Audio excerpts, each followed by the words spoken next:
واتقوا یوما، اور ڈرو اس دن سے،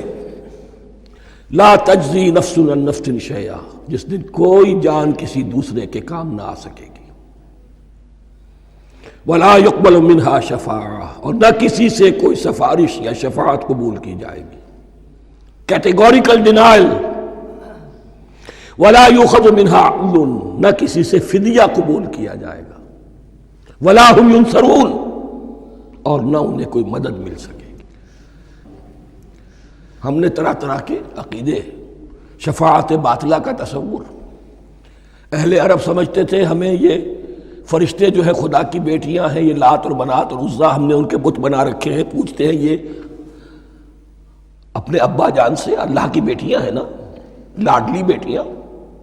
چھڑا لیں گے ہم، ہمارے ہاں بھی تصور ہے اولیاء اللہ چھڑا لیں گے۔ یا شفاعت باطلہ، خود حضور کی شفاعت کے بارے میں جو غلط تصورات ہیں، ایک شفاعت حقہ ہے، اس کی وضاحت کا یہ موقع نہیں ہے،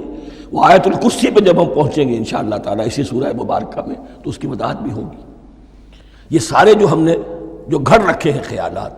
ان کی نفی اس آیت کے حوالے سے کی۔ واتقوا یوما لا تجزی نفس عن نفس شیئا، کوئی انسان دوسرے انسان کے کام نہیں آ سکتا، ولا يقبل منها شفاعت، کسی جان کی طرف سے کوئی سفارش قبول نہیں ہوگی، ولا يؤخذ منها عدل، نہ کوئی فدیہ قبول کیا جائے گا، ولا هم ينصرون، نہ انہیں کوئی مدد مل سکے گی۔